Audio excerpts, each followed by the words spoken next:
বিরতির পর স্বাগত। রাজ্যে প্রতিনিয়ত চুরি কাণ্ড সংগঠিত হচ্ছে এবং এই চুরি কাণ্ডে দেখা যাচ্ছে বিভিন্ন সময় চোর অধরা থাকে, কারণ পুলিশ বিভিন্ন সময় কেস রেজিস্টার করেও তারা ঠিকঠাক ভাবে তদন্ত করে না, যার জেরে অনায়াসেই কিন্তু সেখান থেকে ছাড়া পেয়ে যায় চোর। তবে পুলিশ ইচ্ছে করলেই যে সবটাই সম্ভব তা কিন্তু আবার উঠে এসেছে, কারণ বেশ কিছুদিন আগে উমা মহেশ্বর কালী মন্দির, যেখানে প্রণামী বাক্স এবং সেখান থেকে নগদ অর্থ নিয়ে যায় চোরের দল।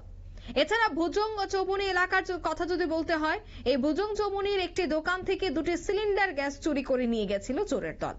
তবে অবশেষে পূর্ব থানার টনক নড়ে। পূর্ব থানার পুলিশ যখন তদন্তে নামে, তারপরই 2জন চোরকে আটক করতে সক্ষম হয় এবং তাদের কাছ থেকে 2টি সিলিন্ডারও উদ্ধার করা হয়েছে। তবে পুলিশ আধিকারিকের কি বক্তব্য, কি বলছে তারা শোনাচ্ছি।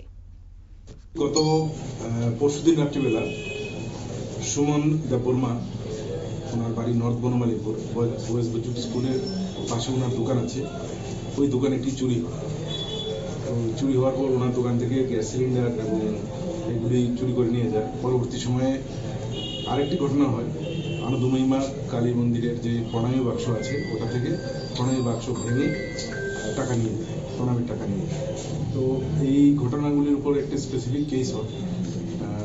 কেস হওয়ার পর পূর্ব থানার পুলিশ একটা টিম তৈরি করে, সেখানে রানা চ্যাটার্জির নেতৃত্বে সেই টিম সেই চোর 2জনকে ধরতে সক্ষম হয় এবং তাদের কাছ থেকে এই 2টো সিলিন্ডার এবং সেই ক্যাশ বাক্স, সেই প্রণামীর টাকা সবগুলি উদ্ধার করা হয়।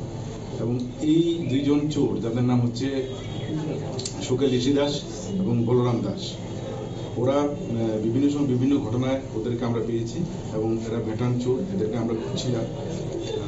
এইবার তাদেরকে ধরা সম্ভব হয়েছে। আশা করি শহরের মধ্যে ছোটখাটো চুরিগুলি আমরা বন্ধ করতে পারবো। 1010 টাকা। গ্রোসারি সবজি। এদের বাড়ি হচ্ছে একজন অভয়নগর আর আরেকজন হচ্ছে ধলেশ্বরী রোড নম্বর 10। এগুলো দেখছেন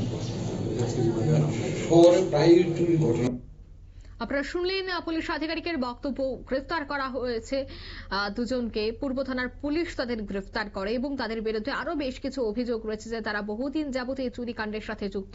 আগরতলার বেশ কয়েকটি জায়গায় এই চোর চক্র কাজ করছে। তবে এখন দেখার বিষয় যে 2জনকে ইতিমধ্যে গ্রেফতার করা হয়েছে, তাদের জিজ্ঞাসাবাদের পর আগরতলার কোন কোন জায়গায় কোন চোর চক্র কাজ করছে এবং তাদের মূল মাস্টার মাইন্ড কারা, তাদেরকে গ্রেফতার করতে সক্ষম হয় কিনা সেটাও দেখার।